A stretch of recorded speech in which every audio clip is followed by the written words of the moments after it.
So, your girl learned that if I show you guys a penis, I actually won't get in trouble for it because I will be showing it to you guys for educational purposes. And that excites me.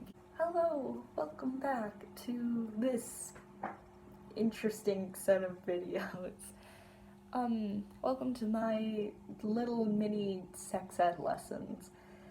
Where I'm taking everything that I've learned and I'm kind of picking out what I think is the most important and delivering it to you guys in 6 videos. So today we're going to be talking about anatomy, and I was really worried about this episode because, like I said, I was worried that if I showed you guys a picture of a vagina, I would get in trouble.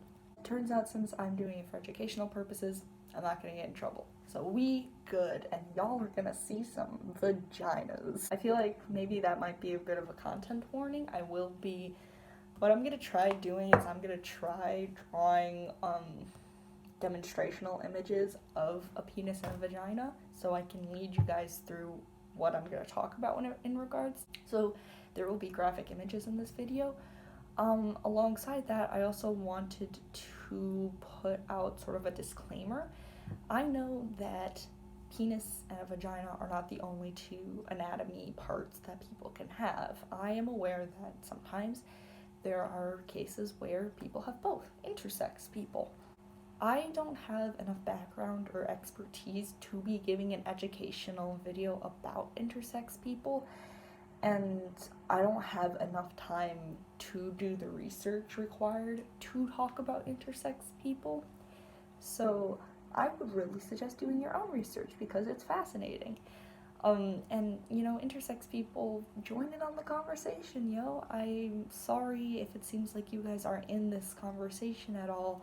I want you in this conversation. I want to learn more about y'all. But in this particular video, I'm only really going to talk about penises and vaginas because that is what I am qualified for. So again, I'm really sorry that I can't include you guys more in this conversation or in this video, but this is what I can do. Alright, so this video, what am I actually going to go over? I mentioned before I'm going to be talking about penises and vaginas. I will be showing graphic images of both. I will also be talking about how sperm is made and where it's made, and I will be talking about where eggs are made too, the menstrual cycle and all of that, and talk about what happens when the sperm and egg meet. So we've got a lot to cover in this video. Alright, so we're gonna see how well this works. I am a college student on a budget, and my budget is $0. Originally going to show you guys these diagrams as like an overhead, however, my hands are shaky apparently, and yeah, it didn't look good, so what I'm gonna do instead is I'm gonna try this. So, also, brief disclaimer, I have no idea how copyright works when it comes to diagrams of reproductive organs, and so I don't get into any trouble, I went ahead and drew my own. Here's a diagram of a penis person, of their reproductive organs. I have included a little list of descriptions at the bottom. I hope my handwriting is legible. I'm sorry if it isn't. I did my best. And I'm going to be doing my best here. So here it all is. I know it looks like a lot. It is a lot. So it's if you are feeling overwhelmed by all of this, that's totally valid. I took an hour at least, if not more, making sure all of this was correct and making sure I knew what I was talking about, basically. So let's get started. Let's talk about the sperm, or let's specifically talk about the penis. Where to start? Okay, we are gonna talk about the production of sperm, and I am going to guide all of you through it and hopefully hit on all of these points here. So let's see how well this works. So this is sort of a profile view of a person with a penis. Here's the penis. So the sperm starts out here in the testicles, which is wrapped in this skin called the scrotum. Scrotum's job is to keep the testicles safe and to keep them at the correct temperature fun fact, which I learned years ago, but you know what? It's fun to relearn things. If the testicles are cold, the scrotum will shrink and will get closer to the body to help it warm up more. If the testicles are too hot, then it will hang down to allow it to get cool. Isn't that neat? I don't know. I don't have a penis. I find this stuff neat. So the sperm starts off in the testicles because that is the testicle's job. The testicle's job is to produce sperm. It also produces testosterone. So sperm is created here within the testicles. And then when the time is right, it will go into this place called the epididymis. It will go to the epididymis. The epididymis's job is to help mature the sperm and essentially give it the final touches that it needs to survive either the outside world or the vagina. Sperm in the outside world, it doesn't last very long at all. I think it only lasts a couple of seconds. Sperm in the vagina, however, it can stay in the vaginal canal for up to 5 days, I believe. So, a lot of good that epididymis did, but whatever.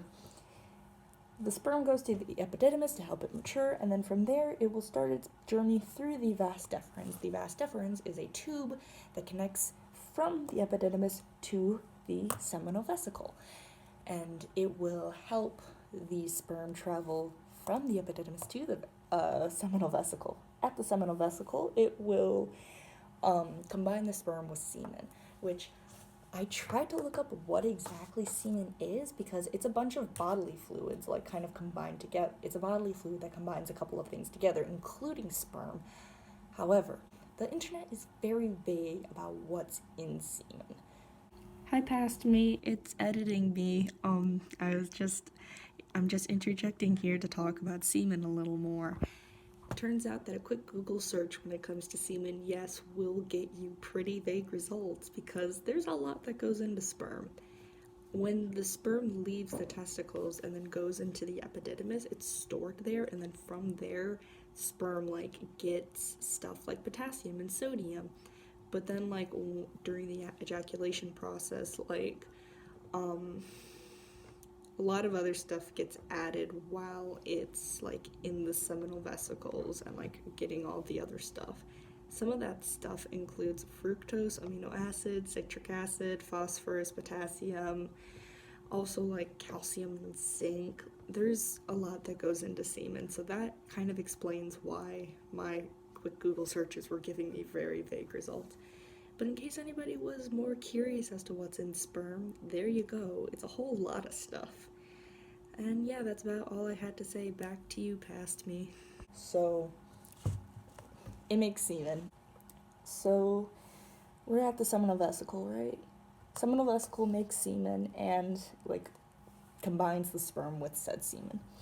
So then from there, it keeps going and will continue its path through the urethra with help from the prostate, because the prostate helps make a fluid that makes it easier for the sperm to swim and move. So thank you, prostate. You made a fluid that helps the sperm move more efficiently. And then thanks to the Cowper's gland right here. The Cowper's gland is responsible for making precum, which is different from semen just because of the chemical components. A similarity they both share, though, is they both contain sperm. If you've ever heard, you may have heard of a myth that you can't get pregnant on precum. This is false. You can absolutely get pregnant on precum. If you are a person with a vagina and a person with a penis ejaculates in you, always assume there's a chance that you're going to get pregnant. I will talk more about this later. The role of contraception, though, is to help lessen those chances. So, where were we? Prostate, Cowper's gland. Cowper's gland helps create precum, which is more acidic, I believe, so it helps sort of clear out the urethra for the semen. And then the semen will go through the urethra and out into the world, or out into the vagina. Either way. The urethra is a little tube that I believe starts around here. I believe up to there it's the vas deferens, and then it turns into the urethra. I believe there might be two different tubes, actually. They just kind of intersect. at a point. The urethra, for people with penises, is used to carry out urine, semen, sperm, and pre-cum. Fun fact, both people with penises and people with vaginas have a urethra. However, the penis's urethra is the only one that can carry all of these different fluids. The vagina's urethra can only carry pee. It will only carry urine out to the outside of the body.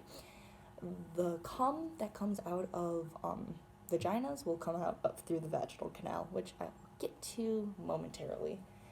I believe we've gotten through most of this, if not all of this. So that's basically the production of sperm, and that is like some of the basic terminology when it comes to the external reproductive system. I don't want to call it the male reproductive system. To the external reproductive system. There's also a couple things I didn't touch on. There's the rectum, which holds stool, there's the bladder, which holds urine, and then there's the anus, which is the opening to the rectum. Some people have nerve endings around their anus and their rectum, which is why they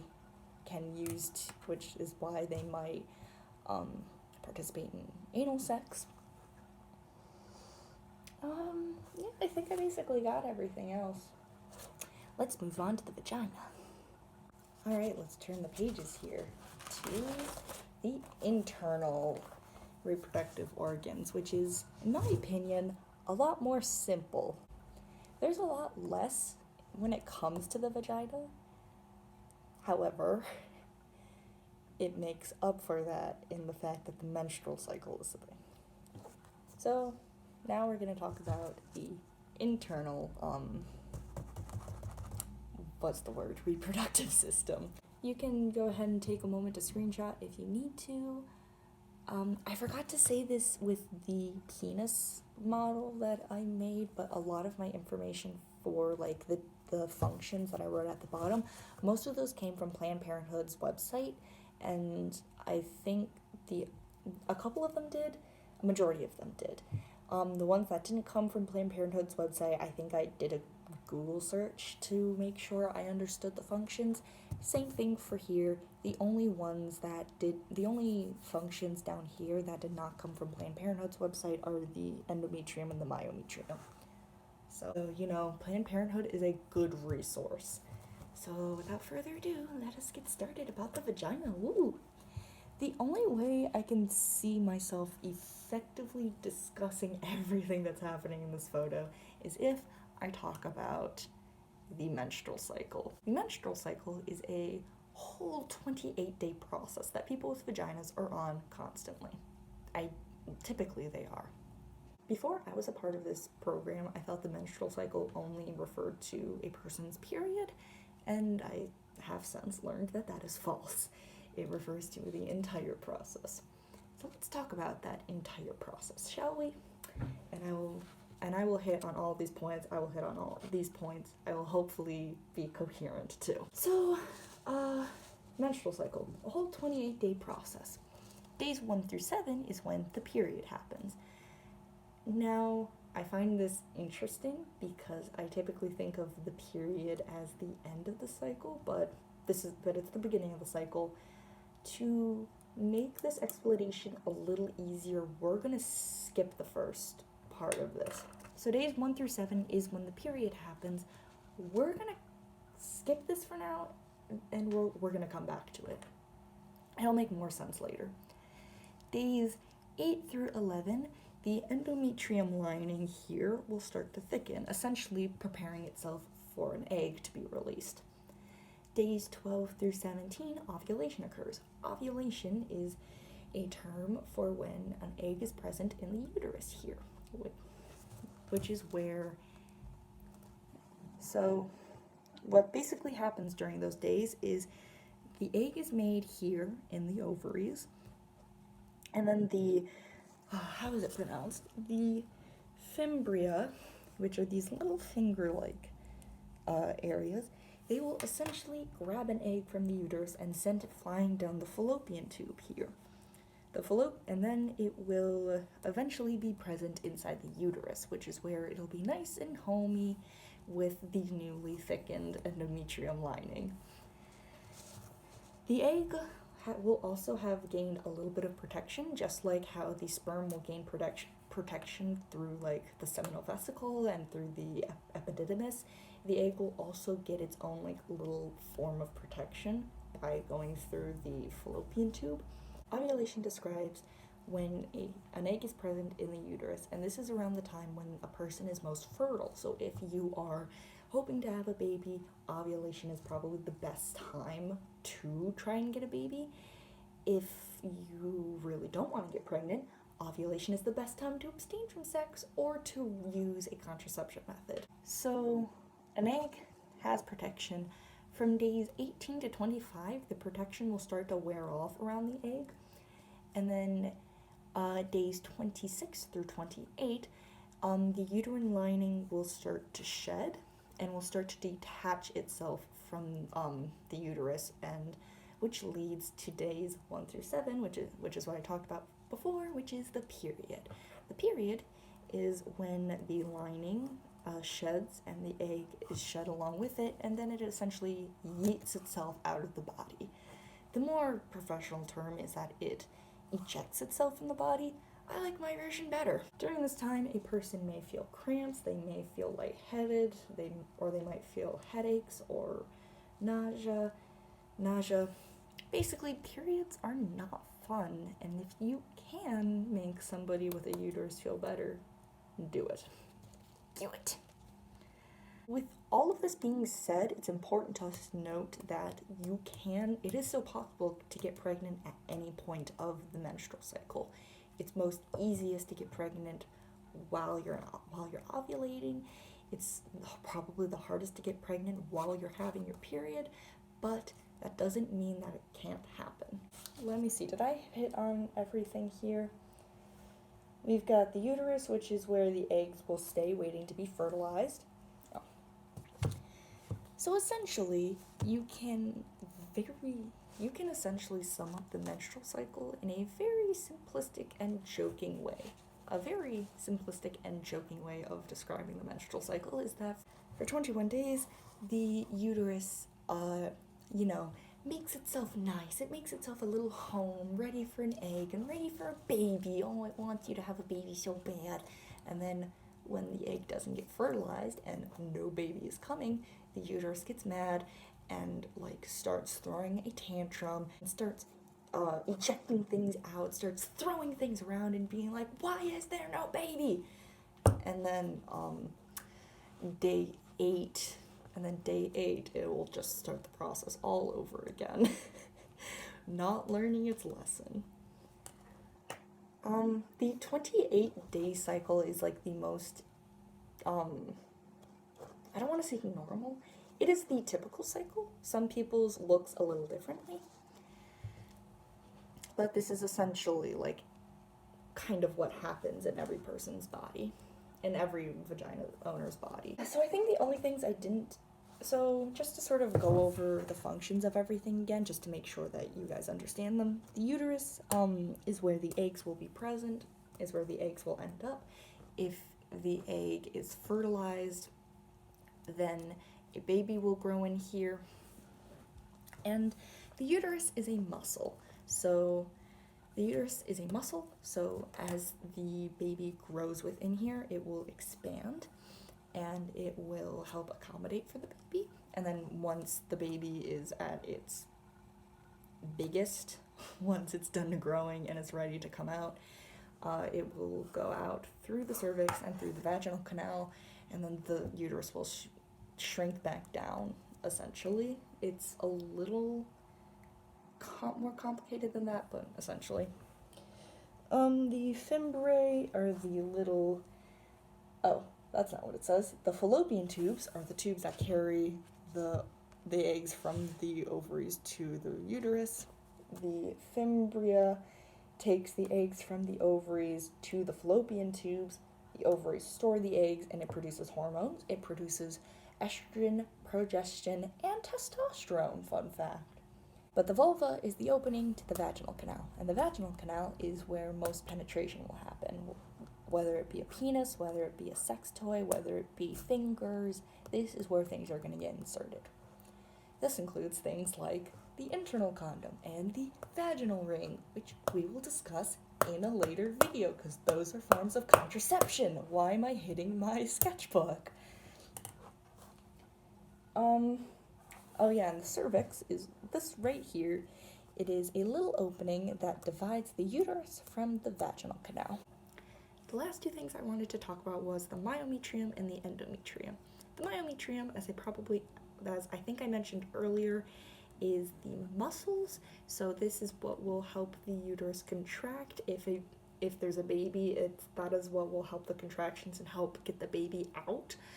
And then there's the endometrium, which what it will do is during like the menstrual cycle, as we mentioned before, the endometrium lining will thicken, and it will like thicken and grow towards the uterus to help make a more happy and comfy home for the egg and the potential baby that's about to be produced.